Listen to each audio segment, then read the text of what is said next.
Halo semuanya, ketemu lagi di konten Nandain Apa Sih? Jadi kali ini aku mau bahas satu buku yang nggak terkenal sebenarnya bukunya. Aku nemu buku ini di BBW, tapi buku ini menyenangkan sekali buat dibaca. Dan ini adalah basis kenapa aku ngeyel banget kalian harus baca buku.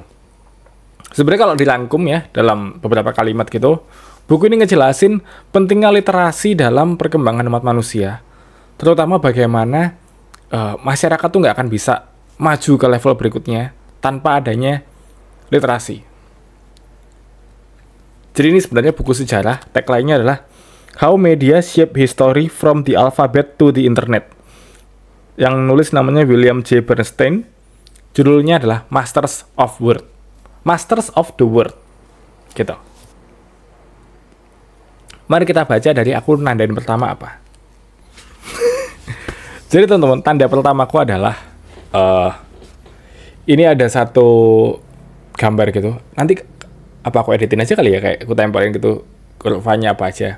Intinya adalah persentase negara-negara di dunia yang demokrasi itu naik tuh. Lalu persentase negara-negara yang sifatnya despotik atau lalim gitu ya, itu turun terus naik lagi. Nah, belokannya ini adalah pertama kali radio komersial di-broadcast-kan. Gitu. Nah, apakah ada korelasinya? Nah, nanti kita lihat ke belakang teman-teman. Apa sih korelasinya antara persebaran informasi dengan ketatanegaraan? When ordinary people eventually gain access to and control of leading-edge communication technologies, they can more effectively oppose the power of the state. In the democratic Greek city-states, the alphabet proved mightier than sword. In the medieval era, printing press was mightier than Roman Catholic Church. And in the modern world, the cell phone camera is mightier than the surveillance camera. Dia di sini banyak sekali nyindir tentang George Orwell dan 1984. Salah satu novel yang aku suka banget.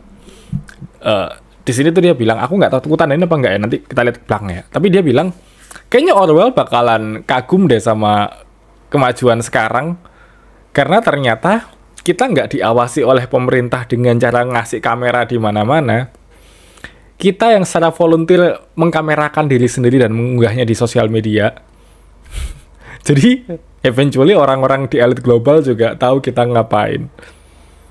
Bahkan mereka tahu apa yang kita pikirkan, mereka tahu apa yang kita suka lewat algoritma. Which is amazing. Kita voluntarily memberikan data diri kita, memberikan kehidupan kita kepada internet. Menarik ya? Dan ini tadi yang aku tandain, ngomongin bagaimana akses terhadap informasi dan komunikasi itu bisa lebih kuat daripada kekuasaan sekarang. Sekarang kita tahu kalau di sosial media itu yang ditindak adalah yang viral. Artinya, kekuasaan tertinggi itu bukan di kepala negara atau di kepala kepolisian, tapi ya di masyarakat kamu mau viralin apa. Dengan memviralkan sesuatu, ya, dengan kita bersama-sama sepakat untuk sesuatu, mendemokratisasi event atau mendemokratisasi seseorang atau figur, kita bisa menaikkannya atau menjatuhkannya. Menurutku apa yang dilakukan orang-orang dengan kata Mulyono dan meme-meme tentang Mulyono itu benar-benar menghilangkan wibawa Pak Jokowi, setidaknya di kalangan remaja yang aktif bersosial media. Beneran jadi punchline loh itu.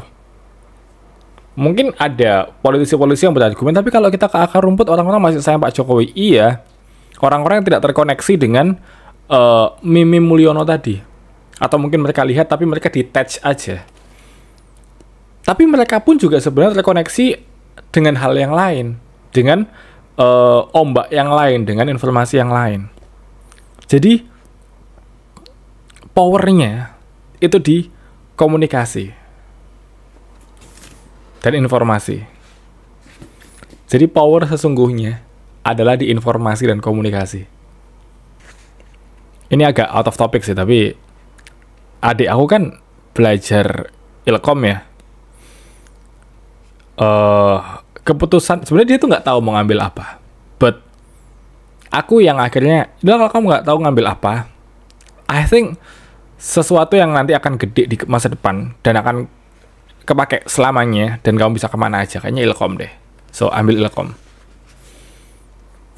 Iya, data science juga, tapi kayak buat aku yang mengamati dunia komunikasi dan terlibat langsung bikin konten, kayaknya kedepannya itu konten-konten ini yang akan menggerakkan orang, sama seperti dulu tulisan menggerakkan orang. Kayaknya masa depan dipegang oleh konten deh, mau nggak mau.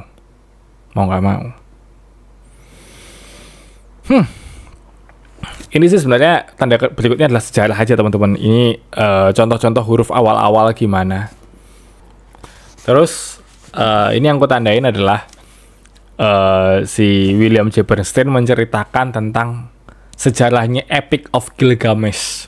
Buat teman-teman yang sering debat antar agama, lalu ngomongin agama-agama samawi berasal dari agama-agama Sumeria, terus mau nyinggung Epic of Gilgamesh, aku nggak akan bahas ke sana.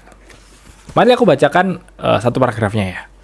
Gilgamesh was no mythic king. He actually reigned sometime around 2700 BC. Jadi Gilgamesh itu nyata ada orangnya. Dia berkuasa di antara 2700 sebelum Masehi. The precise dating of his rule becomes important to us because the cuneiform script was still evolving rapidly. Cuneiform itu yang tadi, yang contoh-contoh huruf awal-awal.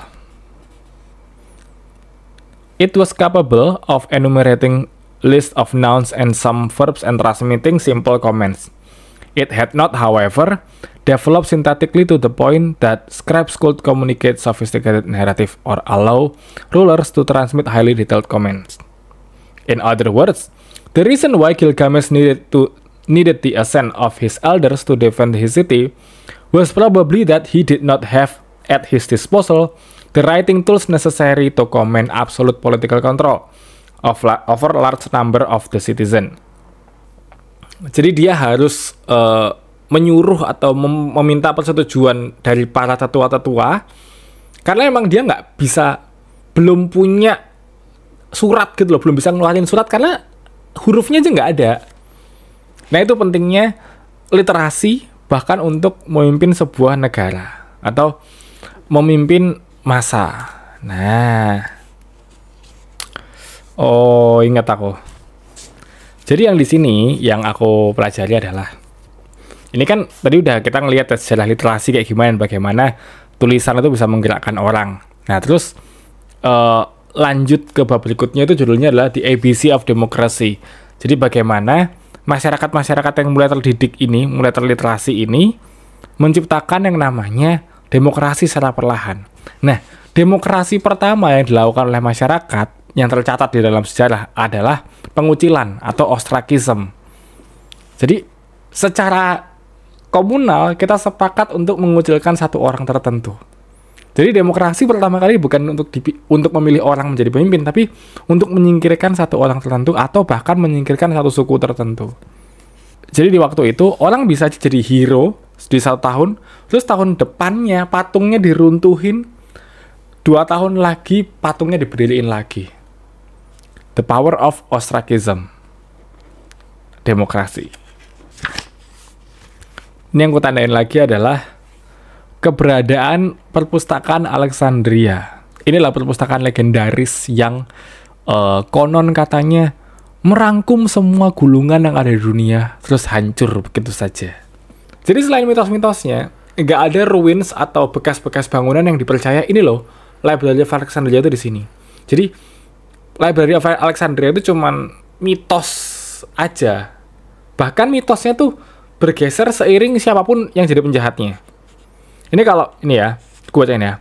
The library was destroyed. The villain, depending upon which version the fable is believed, was Julius Caesar, who set fire to it while under siege in the adjoining of the royal palace. The Roman Empire Aurelian, who burned it in the course of suppressing a local revolt in the late 3rd century after Christ. The Coptic Pope Theophilus or the Muslim general Amir, the last two whom were supposed to have burned the library and or its scroll in the 4th and 7th centuries, respectively, because the writing contained pagan blasphemy. Tuh. Jadi mitos-mitos membakar library, membakar perpustakaan, itu lekat sekali disematkan pada musuh, ya, supaya memperlihatkan bahwa musuh itu barbar. Needless to say, none of the above has any substantive factual basis. Jadi, Library of Alexandria itu mungkin nggak pernah ada. Ini akan jadi tanda terakhir yang aku baca hari ini. Ini aku baca buku ini tuh sebenarnya waktu zaman-zaman pemilu kalau nggak salah. Atau bahkan sebelum pemilu, kayak aku lupa tapi bacanya kapan. Yang jelas, ini ngasih aku gambaran sebenarnya dulu demokrasi awal-awal seperti apa. Di Roma, waktu itu, demokrasi mereka itu ada yang namanya Comisia Centuriata sama Comisia Tributa. Nah, jadi pemilihannya itu berdasarkan suku Tributa dan juga Comisia Centuriata. Jadi berdasarkan kelas-kelas masyarakat. Jadi orang miskin milih perwakilannya, orang kaya milih perwakilannya. Nah, tapi ini juga punya problemnya sendiri. Aku tuh inget salah satu videonya Veritasium bilang secara matematika nggak ada demokrasi ideal yang bisa dilakukan tanpa merugikan pihak-pihak tertentu. So, literasi itu menimbulkan demokrasi, tapi demokrasi sendiri itu nggak ada yang ideal. Menarik ya? Ini baru segini. Aku juga kayaknya harus baca-baca ulang ini tuh ngomongin apa sih. Banyak hal yang aku kayak miss gitu buat cerita ke kalian. Tapi semoga di episode berikutnya kita bisa dig deeper ya. Dan aku bisa lebih cerita banyak sama kalian. So gitu aja teman-teman. Thank you.